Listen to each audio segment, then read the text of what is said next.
नमस्कार दोस्तों, defence stop loss में आपका बहुत बहुत स्वागत है।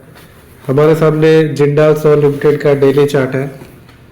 तो आप यहाँ पे देख सकते हो कि इस चार्ट में मतलब पिछले 2 दिन में ये स्टॉक तकरीबन 20% बढ़ चुका है।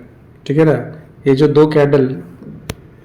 दो कैंडल देख रहे हो, ये कैंडल 15% का है और ये वाला कैंडल 5% का अप्रोक्सीमेटली। तो मतलब 2 दिन में the stock has given A 20% return. ठीक है ना दोस्तों। लेकिन आपको एक बात ये भी ध्यान रखना पड़ेगा, ये गिरा कहाँ से है या किस ऊंचाई से ये गिरा है, किस बुलंदियों से ये गिरा है। यदि आप देखोगे the stock has fallen almost, यहाँ से आप मेजर करोगे और यहाँ तक आओगे तो इट इज अप्रोक्सीमेटली 60% की गिरावट है। तो कहने का मतलब यह है दोस्तों कि अपनी बुलंदियों से, ये अपने हाई से इट हैज फॉलन 60%। ये पूरा यहाँ से कंटिन्यूसली गिरता ही रहा। 2 बार इसका सुपर पॉजिटिव हुआ, लेकिन ये कंटिन्यूस पिछले 1-1.5 साल से गिर ही रहा है। 60% गिरने के बाद अभी रिसेंटली इसने 2 दिन में 20% का रिटर्न दिया है। और इसका रीजन आप देखो कि भैया क्यों इसने स्टॉक में रैली का कारण क्या है, कि यह है इसका रिजल्ट। ये जो आप देख रहे हो ना अर्निंग्स, इसका जो अर्निंग्स के चलते हुए हमें ये तेजी देखने को मिल रही है। तो अर्निंग्स इसका कैसा रहा, तो इसका अर्निंग्स ऐसा रहा कि इसका जो अर्निंग्स आया है नेट प्रॉफिट, इसका नेट प्रॉफिट आया है 257 करोड़। 257 करोड़ का है इसका जो नेट प्रॉफिट है। और ये जो है पिछले क्वार्टर से 70% ज़्यादा है। ठीक है ना। ये जो रिजल्ट है दिसंबर 25 का रिजल्ट था ना, तो जो सितंबर 25 में कितना था, 506 करोड़ था। तो 506 करोड़ से अभी ये रिजल्ट जंप हो गया 257 करोड़ जंप हुआ है, जो कि मतलब तकरीबन 70% की जो है बढ़त है क्वार्टर में। इसके चलते हुए आपको ये स्टॉक में एक रैली देखने को मिल रही है। ठीक है ना। और इतना ही नहीं, इसका जो रेवेन्यू है,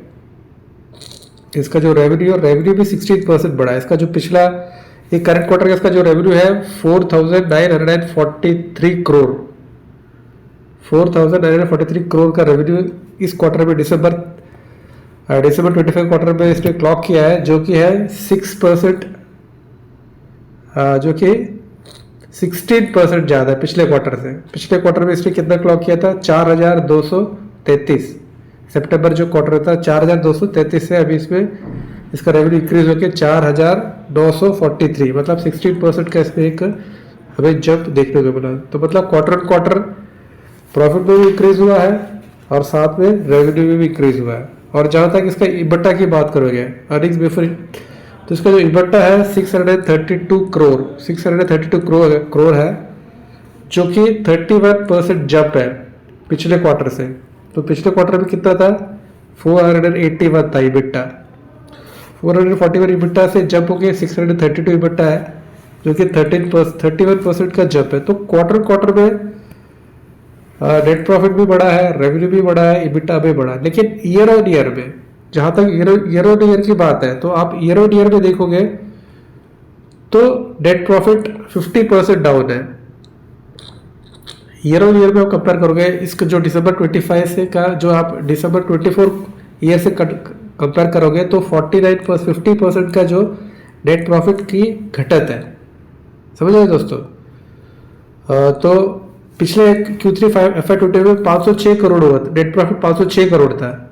दिसंबर 24 का जो क्वार्टर था उसमें 506 करोड़ था। लेकिन अभी जो दिसंबर 25 वाला जो क्वार्टर है, इसमें हमारा 257 करोड़ है। तो ईयर ऑन ईयर 50% का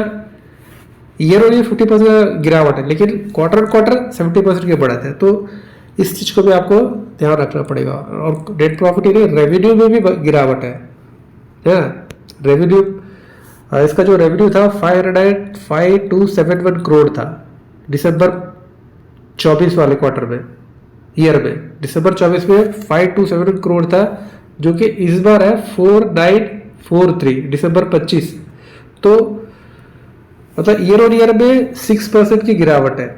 ईयर ऑन ईयर में 6% का रेवेन्यू में भी गिरावट। तो ईयर ऑन ईयर में नेट प्रॉफिट में भी गिरावट है, रेवेन्यू में भी गिरावट है, और इबिटा भी ईयर ऑन ईयर 34% में गिरावट है। लेकिन क्वार्टर में सब जगह मतलब हालात ठीक है। ठीक है। ठीक है ना। यही चीज़ हम इस स्लाइड्स में भी आप देखने की कोशिश करेंगे। तो हम प्रेजेंटेशन वन में आ जाते हैं और यहाँ पे आप देखेंगे ये जो Q3 रिजल्ट जिंदाल 31 दिसंबर, तो यहाँ पे आप देख रहे हो दोस्तों नेट प्रॉफिट है 257.99, ठीक है ना, जो कि मतलब 69%, 69.85% अप है क्वार्टर, जो कि लास्ट क्वार्टर में था 151.89, ठीक है ना दोस्तों। और जहाँ तक इसका इबिटा का सवाल है, इबिटा है 632.2 करोड़ का इबिटा है, जो कि 31% क्वार्टर इंक्रीज हुआ है। और पिछले लास्ट क्वार्टर सितंबर 25 वाले क्वार्टर में था 481.6 करोड़ था, ठीक है। और जहाँ तक रेवेन्यू का सवाल है, रेवेन्यू इस क्वार्टर में क्लॉक किया हुआ 4943, दिसंबर 25 का जो क्वार्टर था 4943 है, जो लास्ट ईयर था 4233 है, जो कि 16.77% इसमें भी जंप है। तो दोस्तों बहुत बहुत धन्यवाद।